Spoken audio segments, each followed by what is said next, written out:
Цивил медија. Притворот еве го видовме, покажа. Домашни притвори, та дури и нив им натежнуваат.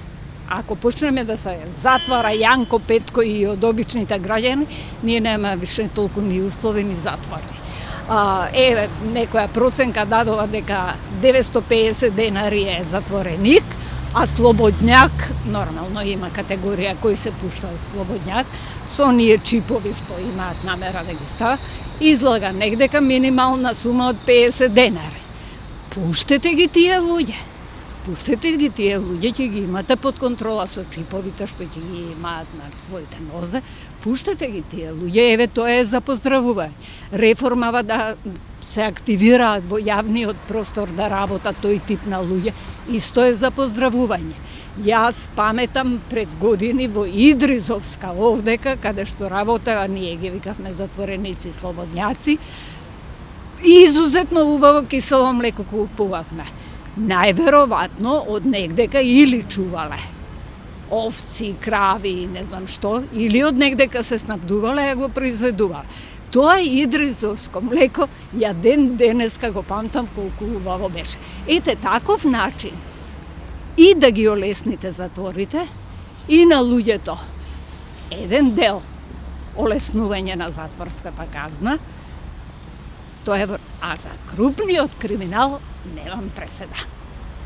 Тука конфискација на имот, давање, немојте слепи при очи да ве прават. Тука политиката тргнете. Кој треба тоа?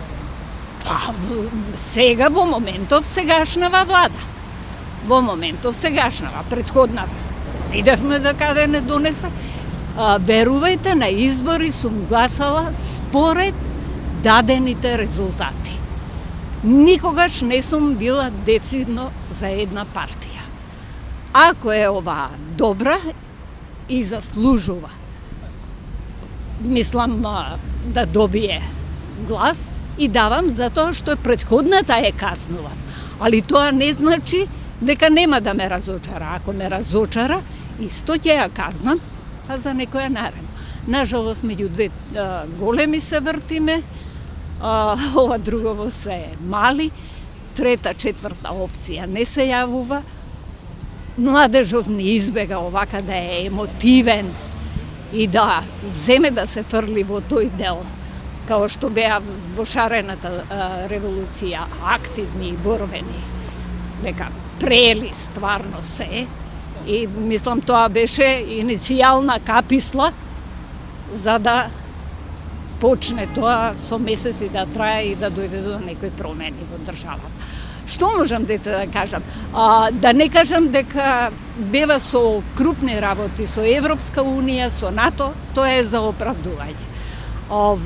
Промена на името нема. Тука стварно не гледам никаква логика да се буниш. Прво што сме стварно северен дел, не ја враќам историјата уназад. Не ја враќам. Тоа е поделена уште на времето. Кој, оти, зашто, више блокада стави на умот. Едноставно ти се задржува Република Македонија. Ти дава придавка со територијална одредница. Ако не почнеме да комуницираме и да го шириме пазарот, и ние нема да го осетиме благодетот. Не зборам директно за мене, имам возрастни деца, кои сами си се изборива за своите работни места, приватни фирми има, работат се афирмира, меѓутоа гледам перспективата нивна каква ќе биде, а да не зборам и за внучињата. Цивил медија.